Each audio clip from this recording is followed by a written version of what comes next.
बिस्मिल्लाहिर्रहमानिर्रहीम। शुरू अल्लाह के नाम से जो बड़ा मेहरबान निहायत रहम वाला है। मैंने इस्लाम कबूल किया।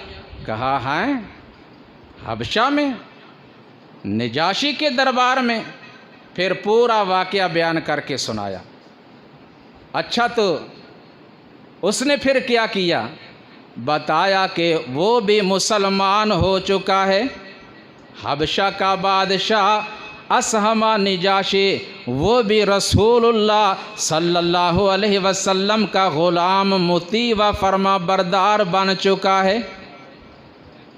अच्छा, तो जो उसके वज़रा हैं, मुशीर हैं और उसके जो राहिब हैं, उन्होंने क्या किया? कहा उनमें से भी कसीर तादाद में लोगों ने इस्लाम कबूल कर लिया, वो भी मुसलमान हो चुके हैं। अच्छा, तो उनके मुसलमान होने का हिरकल को पता है, इल्म है, क्योंकि हेड वो है, सबका सरदार, जिस तरह आजकल अमेरिका को समझा जाता है। उस दौर में रोम के बादशाह हिरकल को समझा जाता था। बताया कि हाँ, उसे मालूम है। कैसे?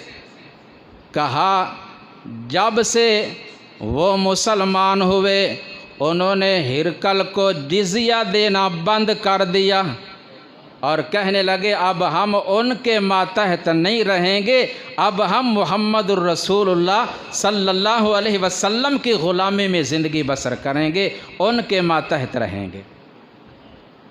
फिर पूछा हाल तकज़िबू, आप सच कह रहे हैं, झूठ तो नहीं बोल रहे?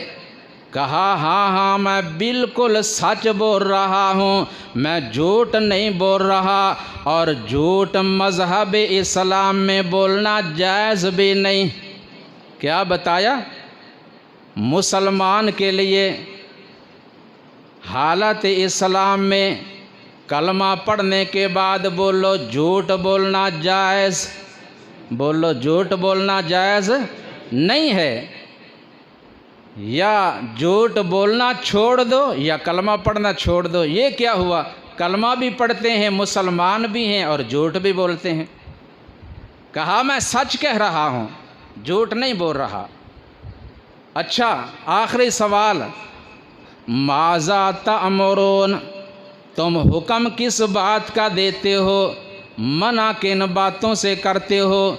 अल्लाह के कुरान के मुताबिक बताया, इन्नल्लाह यअमुरु बिल अदलि वल इहसानि व इताइ ज़िल कुर्बा व यन्हा अनिल फ़हशाइ वल मुनकरि वल बग़यि यइज़ुकुम लअल्लकुम तज़क्करून।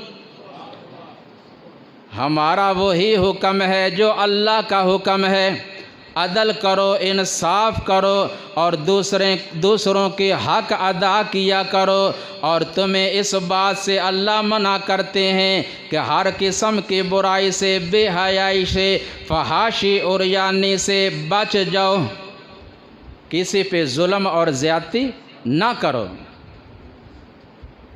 अबद कहते हैं कितना खूबसूरत ये दीन है और कितनी अच्छी दावत, कितने अच्छे अहकाम। अगर मेरे भाई को बादशाहत के हिर्स, तमा, लालच ना हुई तो मुझे उम्मीद है वो कबूल कर लेगा। लेकिन जहाँ तक मेरा ख्याल है कि वो बादशाहत को, इक़्तिदार को छोड़ने के लिए तैयार नहीं। बताया अगर वो इस्लाम कबूल कर ले तो उसका जो मनसब है उससे छीना नहीं जाएगा। अल्लाह के रसूल सल्लल्लाहु अलैहि वसल्लम उसे इस पे बरकरार रखेंगे। कहा है ये तो बड़ी अच्छी बात है। तो खैर, वो अमर इब्न आस रज़ी अल्लाह ताला अन्हु को लेकर अपने भाई के पास पहुँचे, ख़त बताया, पढ़कर सुनाया और कुछ सवाल जवाबात होते रहे। बिल आखिर दोनों भाइयों ने हज़रत अमर इब्न आस रज़ी अल्लाह ताला अन्हु के हाथ पे इस्लाम कबूल कर लिया, पढ़ लिया दोनों ने, अशहदु अल्ला इलाहा इल्लल्लाहु वहदहु ला शरीका लहु व अशहदु अन्ना मुहम्मदर रसूलुल्लाह सल्लल्लाहु अलैहि वसल्लम। और अमर इब्न आस रज़ी अल्लाह ताला अन्हु फरमाते हैं, फिर उन्होंने मुझे अपने इलाका में दूसरे लोगों को दावत दीन देने के लिए, उनकी तालीम व तरबियत के लिए आज़ाद छोड़ दिया।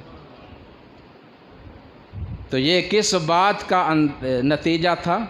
रसूलुल्लाह सल्लल्लाहु अलैहि वसल्लम की ख़त व किताबत के ज़रिए अरब से बाहर दूसरे ममालिक में दावत दीन देने का। अगले जुमे भी इंशाअल्लाह इसी उन्वान पे मज़ीद गुफ्तगू होगी। अल्लाह सुब्हानहु व तआला मुझे सही बयान करने की और हम सब को इस पे अमल की तौफ़ीक़ ता फ़रमाए। सुब्हान रब्बिक रब्बिल इज़्ज़ति अम्मा यसिफ़ून व सलामुन अलल मुरसलीन वल्हम्दुलिल्लाहि रब्बिल आलमीन।